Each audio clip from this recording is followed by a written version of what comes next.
The world's most isolated country has come another step closer to being wiped off the world map. Already a destination few airlines will fly to due to political turmoil, violence and its crumbling economy, Venezuela has now been dealt a fresh blow, with travel companies refusing to sell tickets to any travelers who still want to visit. Expedia and Orbitz have quietly stopped selling tickets for Venezuela, the Associated Press reports, making it now impossible to find Venezuelan cities in the drop-down list of booking options for flights and hotels on the sites. An Expedia Group spokeswoman told AP its decision was in accordance with travel advice from foreign governments, including Australia, that warned travelers off Venezuela. Once governmental advice reaches a certain level of travel concern, we take action to close off destinations on our sites, spokeswoman Sarah Gavin said. This stop sell will remain in effect until the situation in Venezuela improves and travel advice changes. The Department of Foreign Affairs urges Australians to reconsider their need to travel to Venezuela due to serious crime, dangerous protests in major cities, terrorist groups, and food and medical supply shortages.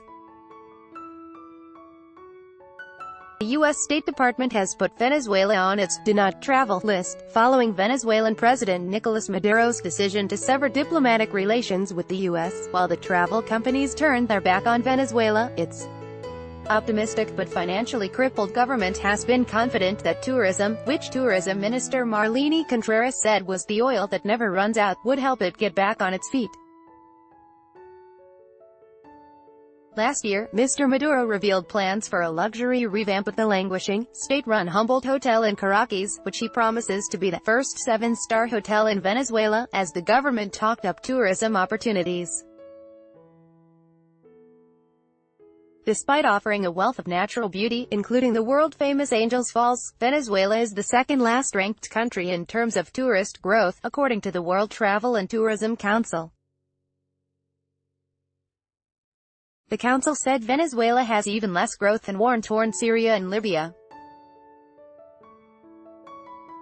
And it's little surprise, with only a few airlines continuing to fly passengers in and out of the country.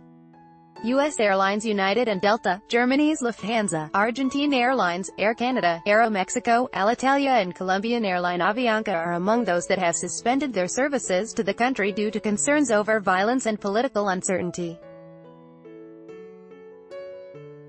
American Airlines has 2 daily flights between Caracas and Miami and is the last U.S. carrier to fly there. Spanish airline Iberia and Portugal's TAP recently added stops in the Caribbean so their crews don't have to spend the night in the country, which is regarded as one of the most dangerous in the world.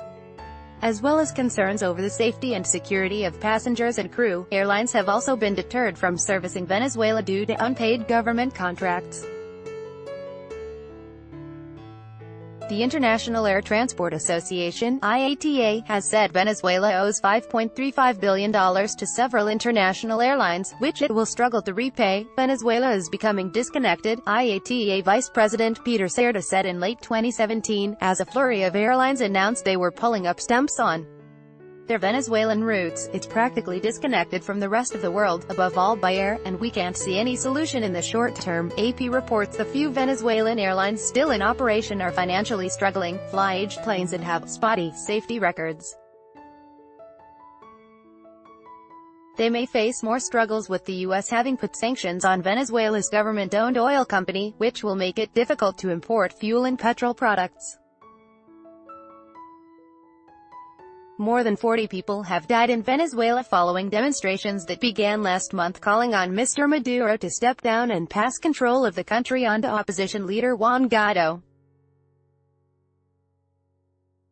Australia is among the growing list of countries that recognize Mr. Guaidó as Venezuela's interim president.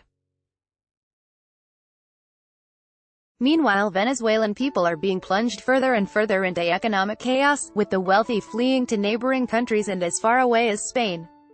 In August, photographs taken by Reuters highlighted the reality of hyperinflation in Venezuela.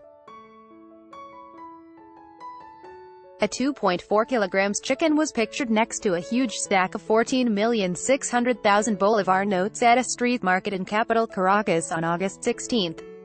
With the current exchange rate, it's worth just $3.04. Another photo showed a single roll of toilet paper next to 2,600,000 bolivars, which is worth just 55 cents.